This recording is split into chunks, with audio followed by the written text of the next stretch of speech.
Hello बच्चों। यहाँ लिखा है ball is projected from the ground at an angle of 45 with the horizontal surface. It reach to a maximum height of 120 metres and returns to the ground. तो पहले जितनी information दी है वहां से जरा हम लोग कुछ चीजें लिख लें। तो हम लोगों ने कभी एच मैक्स पढ़ा था you square sine square theta upon 2g।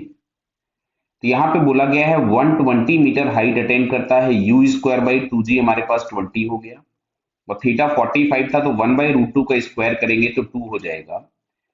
तो u square is equal to आपके पास आ रहा है 120 इंटू 40। इसको ऐसा ही पढ़ा रहने देते, हो सकता है भी आगे ऐसे ही काम आ जाए। क्लियर है? आगे देखते हैं। Upon hitting the ground for first time it lose half of its kinetic energy. मतलब जो फाइनल काइनेटिक एनर्जी है वो पहले की आधी हो गई। Immediately after the bounce the velocity of the ball makes an angle 30 degree with the horizontal surface. Now find maximum height reached. Clear? देखो इसमें मैं एक छोटा सा डायग्राम आपको यहां बना के दिखाता हूं, रफ डायग्राम, कि कुछ इस तरीके की चीजें हुई हैं। देखिए कि यहां से हम लोगों ने 45 के एंगल पे बॉल को प्रोजेक्ट किया, वो ऐसा जा करके कुछ पैराबोलिक पाथ पे गया।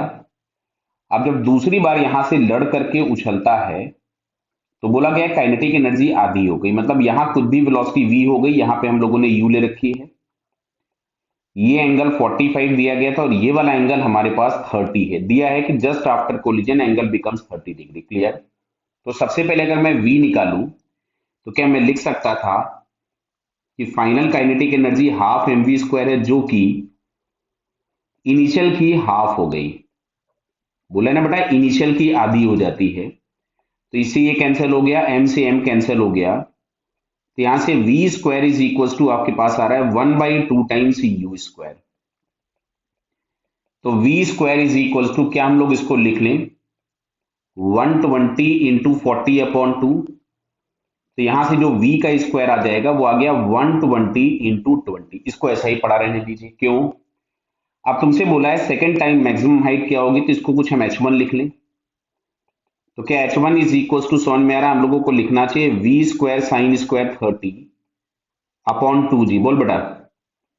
तो वी स्क्वायर हमारे पास हो गया 120 इंटू 20 अपॉन 2g हो गया 20। साइन 30 मिलेगा 1/2 और 1/2 का स्क्वायर करेंगे तो 4। तो यहां से हम लोगों को 30 मीटर्स मिलता है। मतलब जो नेक्स्ट टाइम मैक्सिमम हाइट आएगा वो 30 मीटर्स आएगा। क्लियर है क्या बेटा? तो आपसे यहां पूछा गया था फिल इन द ब्लैंक्स में कि क्या होगा, तो आंसर इज 30 मीटर्स। ओके बेटा, ऑल द बेस्ट।